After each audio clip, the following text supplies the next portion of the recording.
Ang mag-inang kamelyo.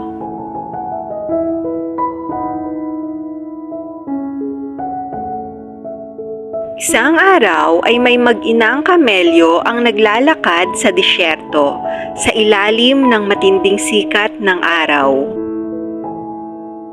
Ang batang kamelyo ay lubhang mausisa sa mga bagay-bagay at laging nagsisikap na matuto mula sa kanyang ina.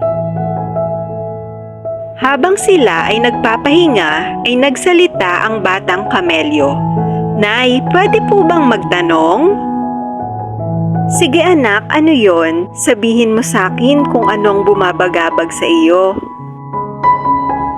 "Nay, bakit po tayo mayroong malalaking bukol sa ating likuran?"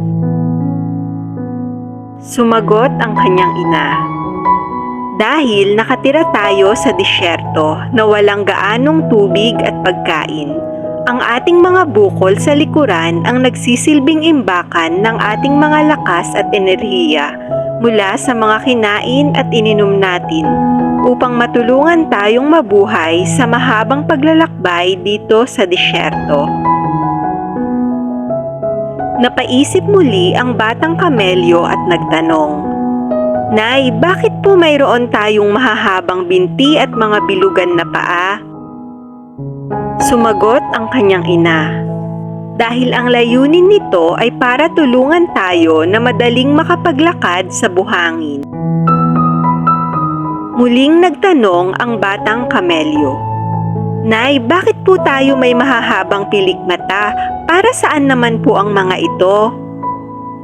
Sumagot ang ina, "Dahil ang ating mga mahahabang pilikmata ang siyang nagbibigay sa atin ng proteksyon mula sa buhangin kapag umiihip ang malakas na hangin dito sa disyerto." "Nay, mayroon po tayong mga likas na kakayahan na ipinagkaloob sa atin upang mabuhay dito sa disyerto." "Ano naman po ang silbi ng mga kamelyo na nakakulong sa zoo?"